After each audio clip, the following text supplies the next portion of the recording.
America in the 1950s presented itself to the world as the land of freedom and democracy, the champion of human rights, the defender of the free world against the threat of Soviet communism. Families lived in neat suburban houses with white picket fences. Children played safely in the streets. The American dream seemed real and attainable for millions of people. But underneath that perfect surface, the United States government was doing something that contradicted everything America claimed to stand for. Something so dark and so disturbing that when the truth finally emerged, it shocked the entire nation. The CIA, the most powerful intelligence agency in the world, was secretly experimenting on its own citizens. Without their knowledge, without their consent, and without any regard for their lives or their sanity. They called it Project MKUltra. And it was the most ambitious and most disturbing mind control program in human history. Project MKUltra was born out of fear. In the early years of the Cold War, American intelligence officials became convinced that the Soviet Union and China had developed techniques for controlling the human mind. They had seen American prisoners of war in Korea appear to have been brainwashed, making confessions and statements that seemed completely out of character. The CIA was terrified. If the communists had found a way to control human behavior, America needed to find the same capability, or better. And so, in April 1953, CIA Director Allen Dulles officially authorized Project MKUltra, a top-secret program with a simple and terrifying goal: to find ways to control the human mind, to create techniques that could be used to extract information from enemy agents, to program human beings like machines, and to do whatever it took to achieve those goals, regardless of the cost, regardless of the consequences, and regardless of who got hurt.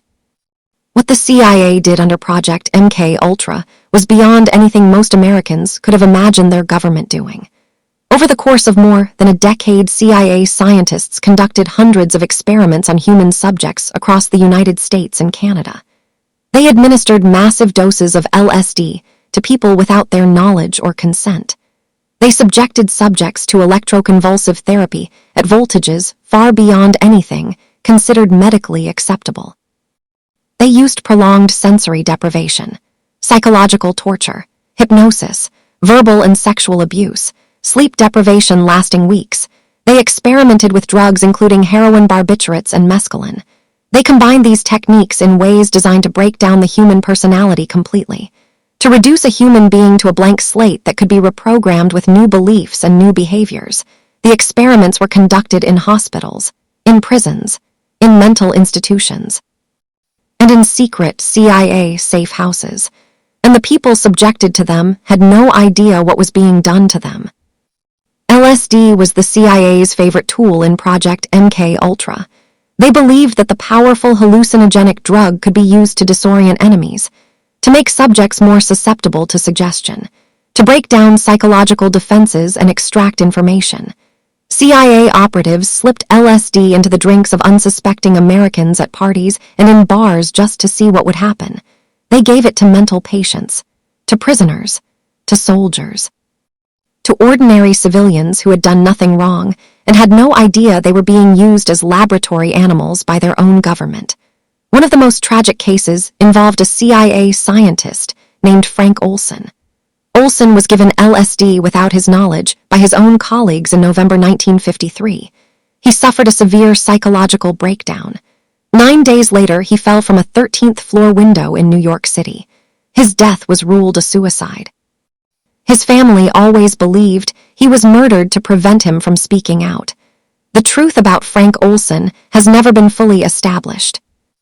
The victims of Project MKUltra were ordinary people, people who had done nothing wrong, people who simply found themselves in the wrong place at the wrong time, mental patients who were told they were receiving treatment, prison inmates who were promised reduced sentences in exchange for participating in medical studies, college students who were paid small amounts of money to participate in what they were told were harmless psychology experiments, soldiers who were ordered to participate by their superior officers, and ordinary civilians who were given drugs without their knowledge in social situations.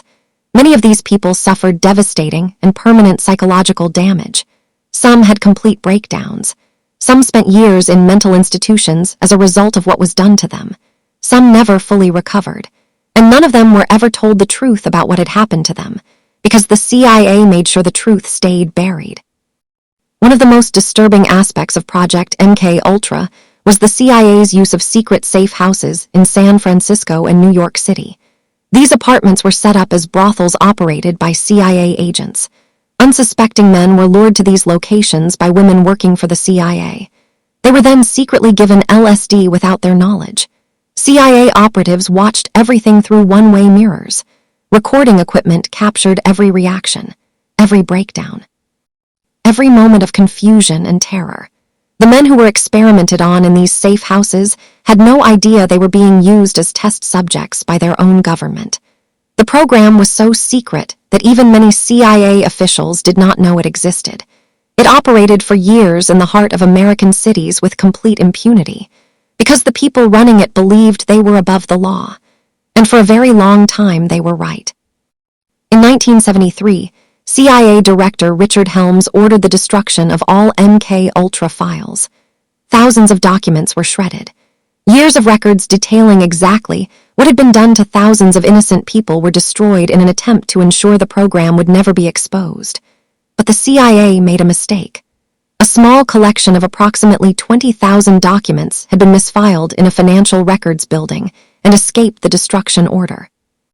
When they were discovered in 1977, during a Freedom of Information Act request, the truth about Project MKUltra finally began to emerge. What investigators found in those documents was deeply disturbing. Proof that the United States government had been systematically experimenting on its own citizens for over a decade. Proof that people had been drugged, tortured, and psychologically destroyed in the name of national security. And proof that everything had been deliberately hidden from the American public. The public revelation of Project MKUltra caused an immediate political firestorm. Congressional hearings were held in 1977 under Senator Ted Kennedy. CIA officials were called to testify. The American public watched in horror as the details of what their government had done emerged piece by piece. CIA Director Stansfield Turner admitted to the committee that the program had existed, that experiments had been conducted on unwitting subjects, that the destruction of files had been ordered. The testimony was damning. The American public was outraged.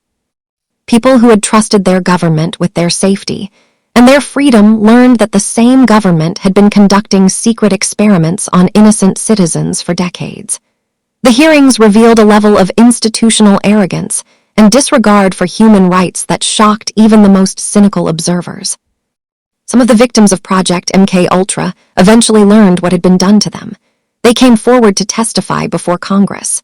Elderly men and women describing in halting emotional testimony the experiences that had destroyed years of their lives. People who had suffered breakdowns and hospitalizations and psychological damage that had never healed. People who had been told for decades that their suffering was their own fault, that they were mentally ill, that nothing unusual had happened to them.